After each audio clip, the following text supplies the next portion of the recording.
Hello, I'm Jashikins, and welcome to another episode of Jash Reads.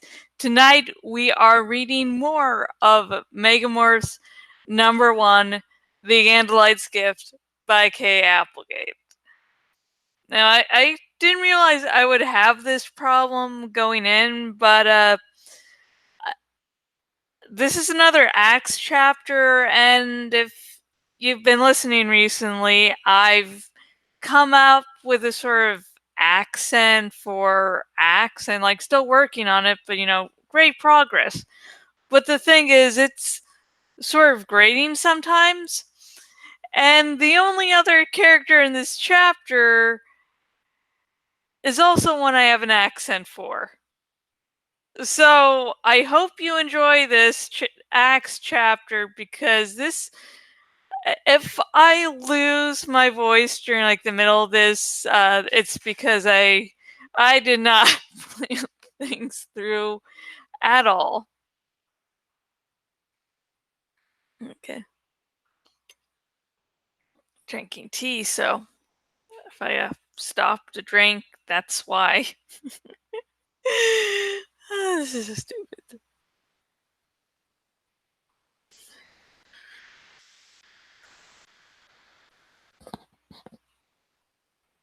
The dust beasts carried me up and up. I could feel gravity tugging at me. I could feel momentum as we moved faster and faster. I could see nothing. I could only hear a swirling sound. We began to slow down, slower, slower, stop. The dust beast hovered. How high up were we? Where were we? Then a gap opened in the howling wall of dust that enveloped me. I saw the earth below, but not from orbit. We were still in the atmosphere. That surprised me. What I saw next did not. It was not a large ship by most standards. It was far smaller than an Andalite dome ship. Far smaller than the Yerk mother ship. It was all black, with two wings like a battle axe, and a long, sharp, diamond-shaped battle bridge mounted at the front. I knew the ship. It was the Blade ship, the private command ship of Visser Three. It had dropped its stealth cloak for just a few moments. Silently, a hole appeared in the top of the battle bridge. The dust beast swirled through. Suddenly, I was falling. Slam! I hit a hard surface. My hooves scrabbled to stand up, but I was down on my side. The dust beast had dropped me on a polished metallic floor. I stood up. Dust beast hovered above me. And all around me, on all sides, stood Hawk-Bajir warriors, each with a Dracon beam leveled and ready to fire. There must have been 10 of them. 2 or 3 would have been plenty. Once, Hawk-Bajir were a decent, peaceful race. Then they were enslaved by the Yerks. Hawk-Bajir are incredibly dangerous and very powerful. They stand on 2 legs, balanced by a tail. Each leg is in a foot, like an earth bird of prey. They have 2 arms. There are curved blades at their knees, at their elbows, at the wrists. Blades similar to my own tail blade. Atop their snake-like heads are 2 more blades, swept forward, and their tails end in long, sharp spikes. They are not a species you want to start a fight with, which may be why they were such a peaceful, even poetic species. They had no one to fear, until the Yerks began to make them into controllers. Now there are no longer any free Hork-Bajir. All are slaves of the Yerks. All are controllers with a living Yerk inside their brains. 2 or 3 would have been more than enough to deal with me. Having 10 there was a compliment.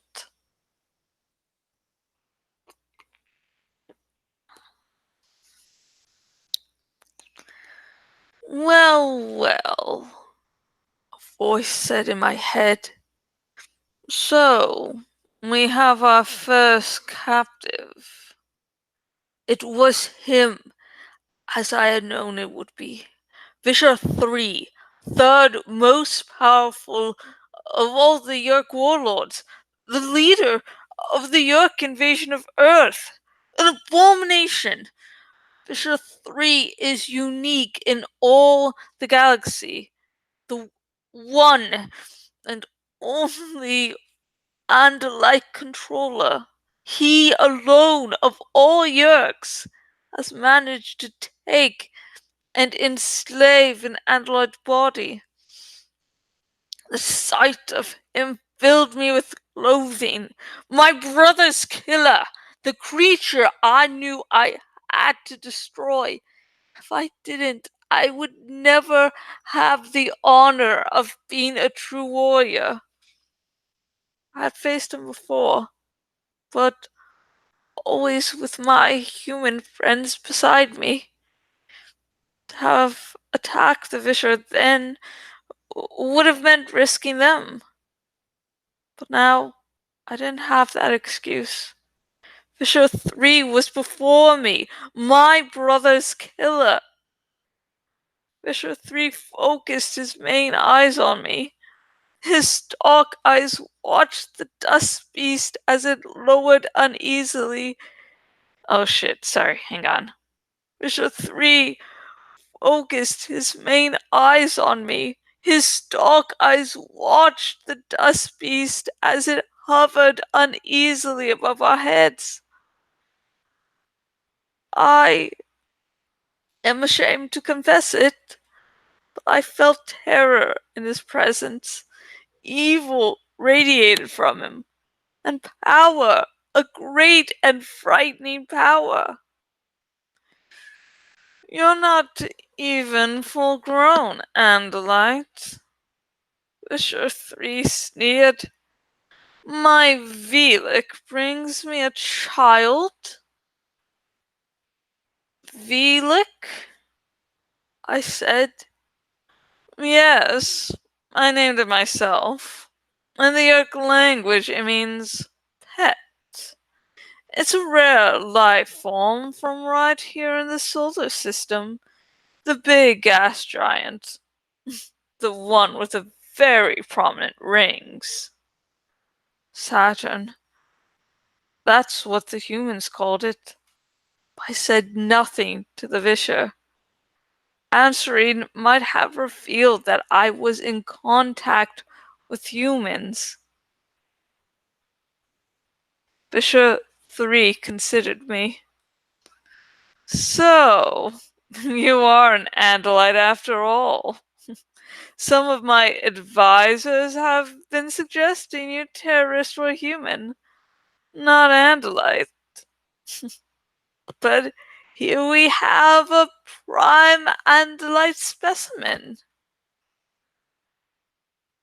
The Yerks believed the Animorphs were a group of Andalites who had survived the battle in orbit and made it to Earth. It was important for them to go on believing it. Yerk filth! I cried suddenly. My uncles will destroy you! Visser Three laughed. You and your uncles have caused me some annoyance. It is true. You destroyed the truck ship we used to gather oxygen and water. That was very unfortunate. And you destroyed our ground base Kandrona. That was even more unfortunate. He stepped closer, showing his complete confidence, showing me that he did not fear me. For that, I will give you a very, very long, very slow death and light.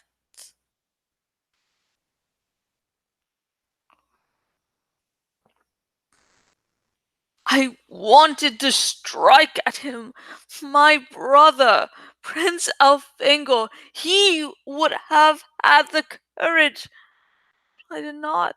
The Hawk Bajir would have disintegrated me before I could twitch my tail. And the awful force of the Yerk Fisher's power held me mesmerized.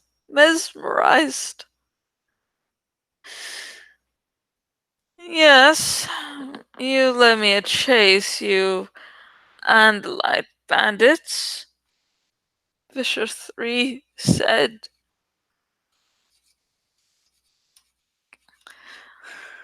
But my Velik will capture you one by one and bring you to me.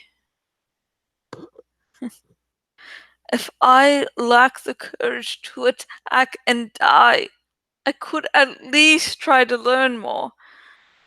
If I lived, if I escaped somehow, by some miracle. How do you make a controller out of something made of dust? Where do you place your filthy yerk bot? Shit, sorry, hang on. How do you make a controller out of something made of dust? Where do you place your filthy slug body? Oh, the Velik is not one of us, Visser Three said. He is not a controller. He is not really he.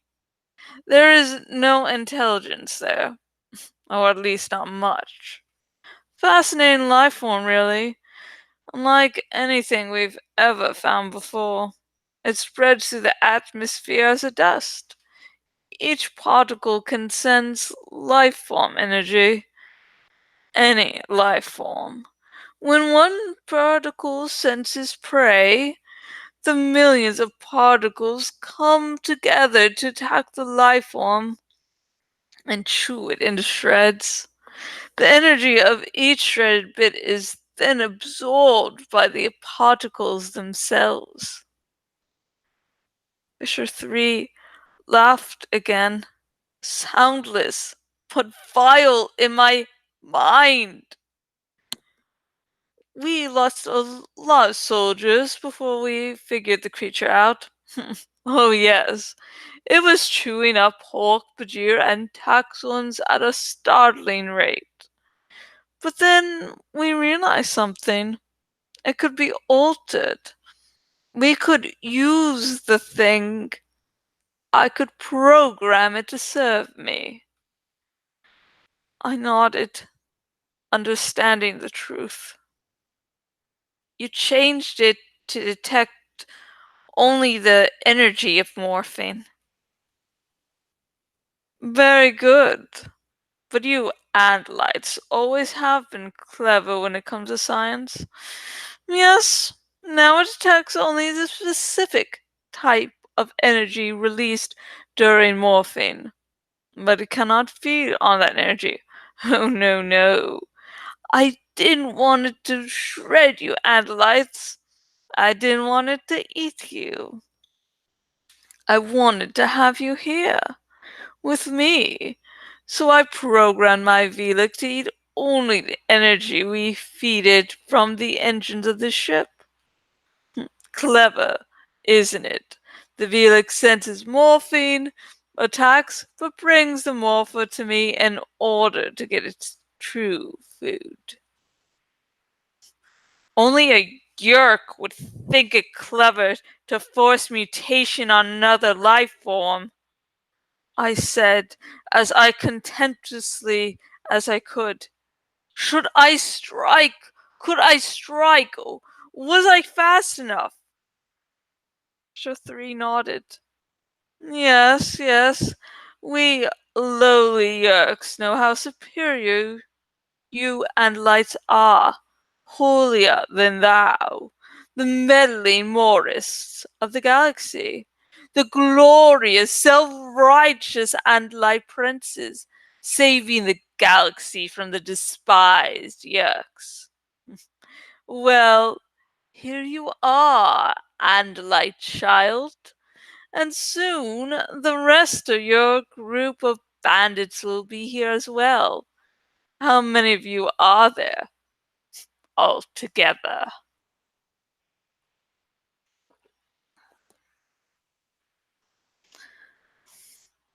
I'll tell you nothing, I said. It doesn't matter, Visser Three said with cold disdain. The Velik will never tire. I'll send it back and it will go on hunting. Your friends will be clever. Sometimes they will escape. For a while. But sooner or later, my Velik will hunt them down and one by one bring them to me. He jerked his hand in a signal to his soldiers. Throw him to the cage. Watch him. If he escapes, each of you will die. Oh, and have the Velik fare, then release it. Let it go to find me more Andalites. I wouldn't want our young Andalite to be lonely. Pork-Bajir grabbed me roughly. Visser Three turned his back and walked away. I had not struck. I had been face to face with my brother's killer, and I had let him walk away. And that's the end of that chapter. And that was hard to do with the really horrible accents. And then I kept on messing up. Oh my god, that was great. I tried to cover it so it wasn't that bad. So, But this chapter does explain one reason why I'm not a big Andalite fan after finishing the series.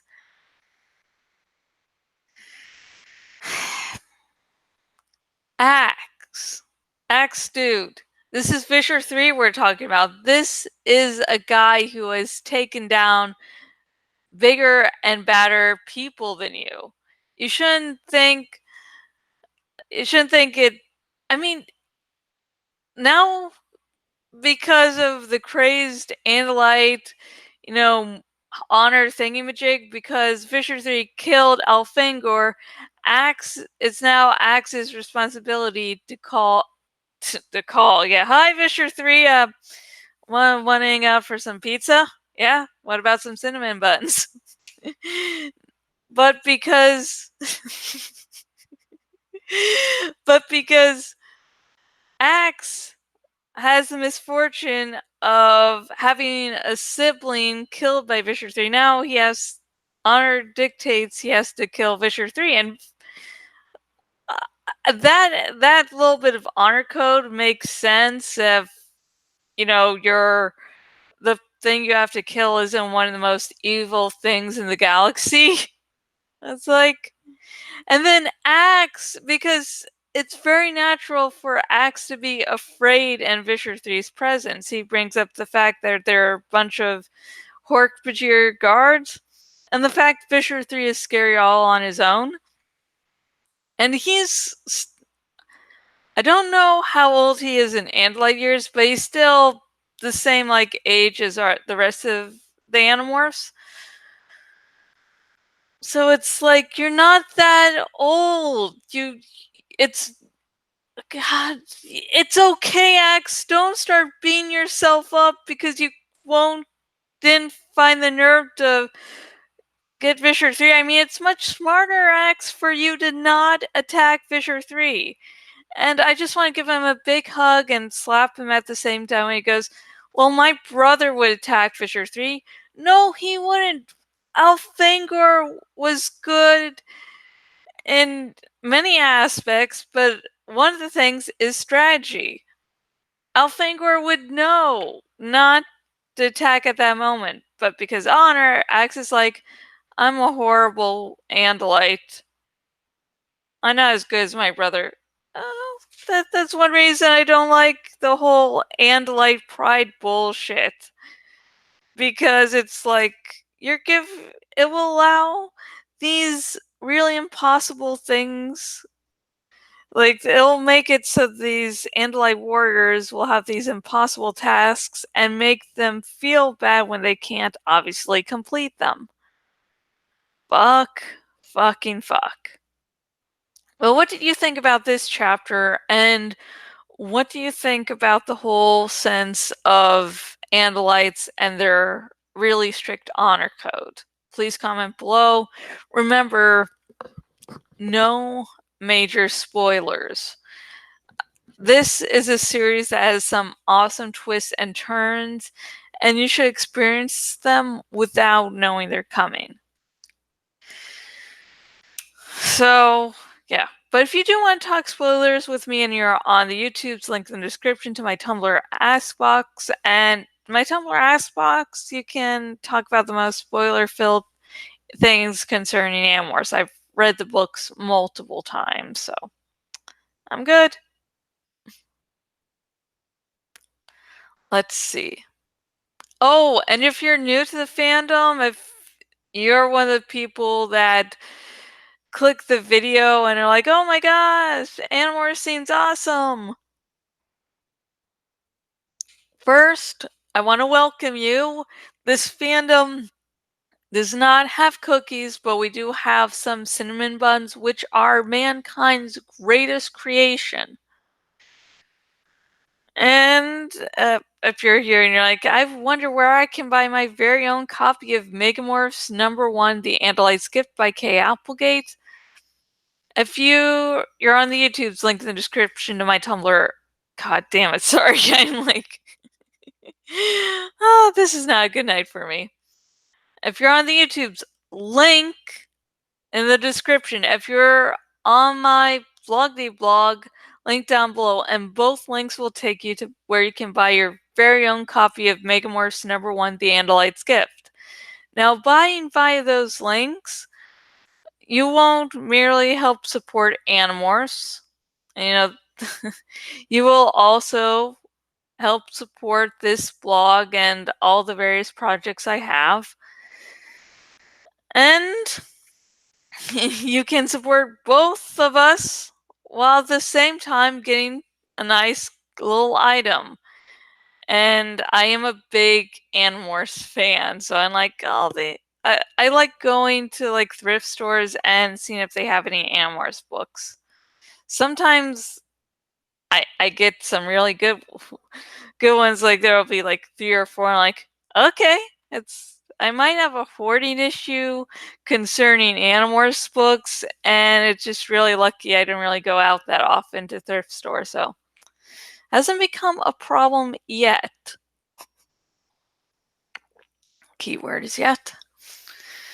Anyways, if you're on the YouTubes and you just feel like fuck Andalite honor for making Axe feel bad about himself for no good reason, and you just want to give Axe a hug, like this video, give Axe a hug.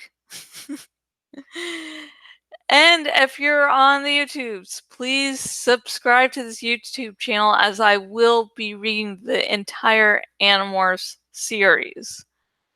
So If you don't want to miss out on some awesome Animorphs content and some chapters that actually read well, please subscribe. And if you're on my bloggity blog and on the desktop version of my bloggity blog, please choose the follow by email option so you will never again miss out on a blog post from me. Not only do I do these lovely Jash reads, I also have some fan fiction coming out. I have some long posts discussing various topics, and I just don't do Animorphs. I'm sort of in a Game of Thrones rut, so so yeah. And tomorrow, hopefully, I will be getting my monthly Flight Rising giveaway up on the blog. And yeah, I so yeah, if you're on Flight Rising and want maybe a new dragon or two, check me out. And that's all. And the next episode Jash reads will be this Friday, and I will read more of Megamorphs #1, The Andalite's Gift by Kay Applegate. I would normally, slowly work on a graphic, but I can't think of any at the moment. And yeah, it's 3:35 a.m., so I'm not going to rack my brain too hard. So until Friday, bye.